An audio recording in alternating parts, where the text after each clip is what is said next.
Hoy es el lanzamiento de las PlayStation VR 2 y seguramente ya habrás visto varios vídeos de gente probándolas desde hace meses y diciendo básicamente lo mismo, que incorpora tecnologías de respuesta áptica, seguimiento ocular y un hermoso cable de 4,5 metros.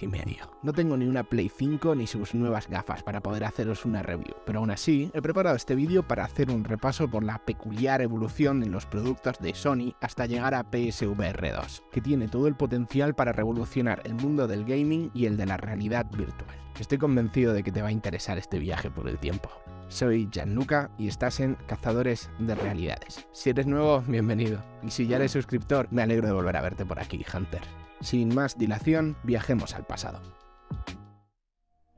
Siento que en gran parte he crecido con PlayStation. Fui amante de los videojuegos desde muy pequeño. En aquel entonces tenía una Game Boy y una Nintendo 64. Yo parecía estar mucho más interesado por los jueguitos que mis coetáneos, por lo que mi nuevo hobby me llevó a hacer buenas migas con niños mayores que yo. Algunos también tenían la Nintendo 64 y nos echábamos tremendas pachangas al Super Smash, Mario Kart y Pokémon Stadium. Pero la mayoría jugaba en la primera PlayStation de Sony. Recuerdo probar por primera vez juegos como Shade Cocoon, Tomb Raider o Tekken. Los gráficos se notaban definitivamente mejores que en mi Nintendo 64. Y aunque la tenga un poco idealizada por la nostalgia, admito que el mando de la Play era infinitamente mejor. Y prueba de ello es que aún hoy en día todo se le parecen tras más de 20 años. Curiosamente, Sony empezó trabajando para la competencia, Nintendo, que quería adaptarse a la tecnología de CD y para conseguirlo buscaba un compañero para hacer una alianza estratégica. Ahí es donde entraba Sony, y según las reuniones que habían tenido, parecía que el negocio ya estaba cerrado. Pero en el último minuto, y de una forma humillante, Nintendo anunció delante de todos en la conferencia anual de Las Vegas su colaboración con Philips, en lugar de con Sony. La traición fue bestial. Sony ya se había gastado un dineral en investigación y no lo iba a desaprovechar. Tomaron la decisión de sacar su propia consola y lo lograron sacándole una ventaja de 1,5 años a Nintendo, que encima saldría con una tecnología inferior a la PlayStation, como os comentaba al compararla con las consolas de mis amigos. Desde entonces Sony ha sido una empresa que ha buscado innovar ofreciendo la tecnología más avanzada y potente del momento. Cuando ya sacó la PlayStation 2, no solo mejoró los gráficos, sino que incorporó el DVD, una tecnología que estaba revolucionando el ver películas y que encima consiguió vender más barato que los propios reproductores de DVD. O sea que si alguien se compraba una PlayStation 2 estaba ahorrándose dinero frente a comprar un reproductor de DVD y además se llevaba una de las mejores consolas de la historia. Ya cuando sacó la PlayStation 3, los DVDs empezaban a quedar muy pequeños, por lo que comenzaría una guerra de formatos que ganaría Sony y su sistema Blu-ray, que ha seguido usándose no solo en PlayStation 4 y 5, sino también en Xbox, que se ha convertido en la competencia más directa al buscar ambos siempre la máxima potencia de procesamiento gráfico y de lectura de datos, donde ya estamos cada vez más cerca de lograr renderizados fotorrealistas en tiempo real. Sony es actualmente el líder en el mercado de los videojuegos, que para sorpresa todavía de algunos, genera más ganancias que la industria musical y del cine juntos. Pero como se suele decir, lo difícil no es llegar, sino mantenerse. Microsoft está ganando terreno en cuanto a usuarios con su Game Pass y por otro lado, Nintendo lo ha petado al crear una consola de sobremesa que es portátil a la vez. Nintendo no busca ser la más potente, sino la más versátil, poniendo énfasis en un catálogo de exclusivos que por lo general tiene un tono más desenfadado que el de Sony. Pero recientemente también ha entrado en juego Meta, que está convirtiéndose en el símbolo del mercado emergente VR, y Sony quiere reclamar su pedazo del pastel. No es que Sony haya visto que la realidad virtual se está popularizando y haya decidido subirse al carro, no. Sony lleva ya mucho, pero mucho tiempo intentándolo, mucho antes que Facebook siquiera existiera. Damas y caballeros, os presento las Visortron y las Glastron. Los primeros acercamientos de Sony hacia la realidad virtual que presentó nada más y nada menos que en 1993, buscando simular la experiencia de ver una tele de 52 pulgadas. Obviamente la tecnología no estaba lista y fue un fracaso en cuanto a ventas. Tened en cuenta la inflación, rondaban los $500 de antaño en el lanzamiento de sus versiones más económicas, llegando a costar cerca de $2.000 si querías la revolucionaria tecnología VR. pero Sony no se rendiría tan fácil. En el 2002 consiguieron hacer compatible un nuevo modelo de estos visores con las ya exitosas PlayStation 2, no solo sirviendo como una pantalla, sino haciendo un seguimiento de la cabeza en tiempo real, que era compatible con más o menos una media docena de juegos. Por alguna misteriosa razón, en Japón destacó uno en particular que nos hacía simular ser un fotógrafo de chicas con poca ropa. Efectivamente, amigos, Japón. Pero ese anzuelo de pervertidos no fue suficiente para lograr el éxito, ya que nuevamente la tecnología no estaba a la altura. Poco tiempo después veríamos otro lanzamiento inusual de Sony para PlayStation 2, y a este sí que le fue mejor. Estamos hablando de EyeToy, que para los que aún estáis terminando la secundaria, era básicamente una webcam con detección de movimiento, que sí llegó a tener el Jan chiquito. Tengo muy buenos recuerdos de este dispositivo, sobre todo de los primeros días, que fue lo que me duró la emoción, porque una vez que ya te habías pasado los minijuegos que traía, pues poco más ibas a hacer. Eso sí, cuando traía a alguien invitado a casa, me encantaba ver cómo reaccionaba cuando se lo hacía probar. Las risas desde luego no faltaban nunca.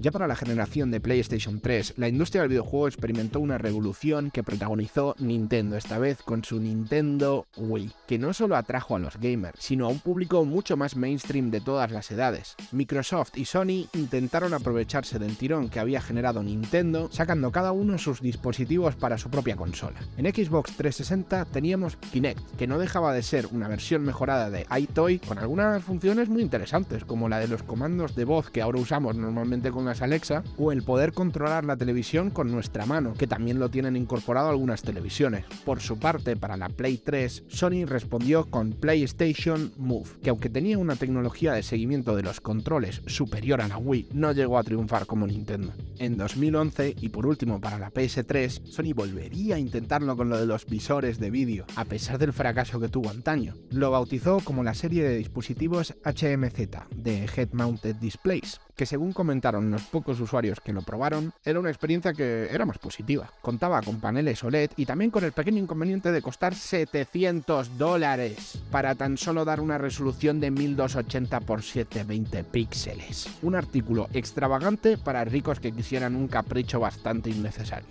Pero en paralelo de todo esto que os estoy contando, detrás de las conferencias públicas, un joven de apenas 18 años comenzaría en secreto una revolución de la realidad virtual que había estado gestando desde su caravana. Estoy hablando de Palmer Luckey. Aunque no voy a entrar mucho en detalles porque eso me lo voy a reservar para otro vídeo, lo relevante de esto con Sony es que vieron el prototipo de Palmer y no tardaron ni 2 segundos en ofrecerle un suculento contrato, que este luego rechazaría para montar su propia empresa, Oculus, que más tarde terminaría vendiendo a Facebook. Del revolucionario proyecto de Palmer saldría la nueva generación de visores de realidad virtual, encabezados por las Oculus Rift, y que tendrían por supuesto una influencia directa en el lanzamiento en 2016 de, ahora sí, las primeras PlayStation VR. El primer visor con 6 grados de libertad, que nos pondría la miel de la realidad virtual avanzada en los labios, a un precio de $400, eso sí, combinando la tecnología de PlayStation Move, que antes habíamos mencionado, con un visor de 120 Hz y con un campo de visión de hasta 100 grados, que sería un poco superior al actual visor de las Oculus Quest 2. Las primeras PSVR no han sido un éxito absoluto, pero tampoco han vendido mal. El hecho de que necesitaras un despliegue de cables y dispositivos de reconocimiento dificultaba algo tan sencillo como darse la vuelta, al depender de una cámara fija que necesita todo el tiempo ver los controles para ubicarlos. Otro inconveniente bastante importante es que, aunque como os he dicho el campo de visión estaba bastante bien, la resolución no lo estaba, aunque fue un inicio y contó con juegos bastante buenos como Zenith, Resident Evil 7, Superhot, Astro Boy, Moss, Beat Saber, Batman Arkham VR, Star Wars Squadrons, Skyrim y No Man's Sky VR, entre otros. Y ahora sí, casi 7 años después, por fin tenemos en el mercado las PlayStation VR 2, que han generado polémica por su precio de lanzamiento, costando $600, un precio superior al de la propia PlayStation 5 que necesita para funcionar. Pero la gran pregunta es, ¿va a valer la pena?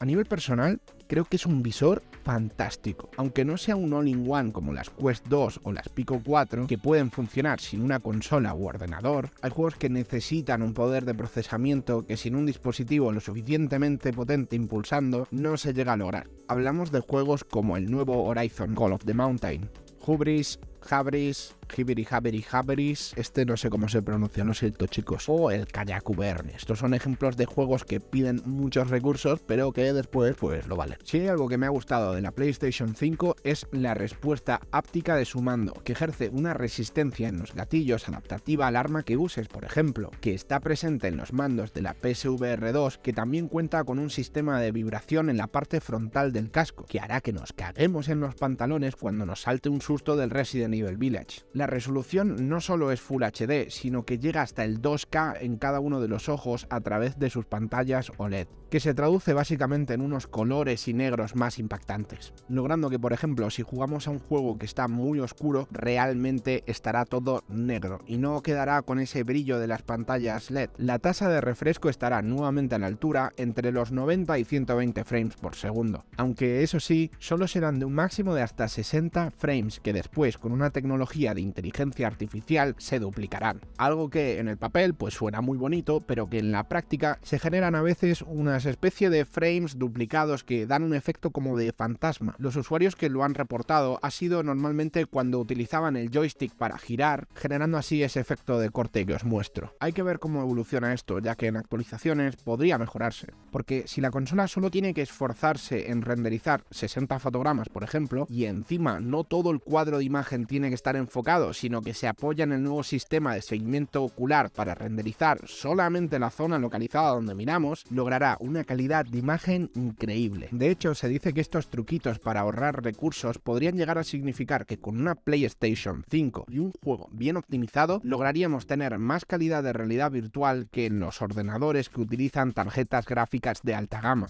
En cuanto a juegos, el catálogo no ha empezado nada mal, pese a que Sony haya anunciado que PlayStation VR 2 no sería directamente compatible con PSVR 1, aunque sí que va a haber una lista de juegos que sí serán compatibles desde el día 1, así que ya sea que te hayas comprado la versión física o digital del juego, vas a poder reclamar esta actualización gratuita. Yéndonos a lo que muchos entusiastas del VR han criticado de PlayStation VR 2, las gafas tienen un cable y por lo tanto no funcionan de forma inalámbrica. Aunque ha sido bastante criticado, a nivel personal creo que ha sido el mayor acierto que podían haber hecho. Os lo voy a explicar. Como usuario de PC VR tengo la fortuna de poder jugar de forma inalámbrica, ya que he invertido para tener las condiciones idóneas, pero soy absolutamente consciente de que no es algo que puede decir todo el mundo. Se necesita una conexión a internet estable de alta velocidad y un router potente que la mayoría de entusiastas del VR nos compramos para que sea fluida la inmersión. Ya se están asfaltando las carreteras de la realidad virtual y al existir varias opciones en el mercado, no es una inversión tan arriesgada como habíamos visto en el pasado. Y aunque la inversión que se necesita para disfrutar de las nuevas gafas de PlayStation no es apta para todos los bolsillos y que personalmente no recomiendo para alguien que esté fuera del ecosistema de Sony, ya que por menos dinero puedes tener unas gafas que se valen por sí mismas y pueden conectarse a un ordenador, la realidad es que PlayStation 5 ha sacado unas muy buenas gafas y si te convencen te animo a que vayas a por ellas. Espero sinceramente que el lanzamiento de estas gafas lleven a lo que más necesita la realidad virtual: juegos pulidos y de calidad.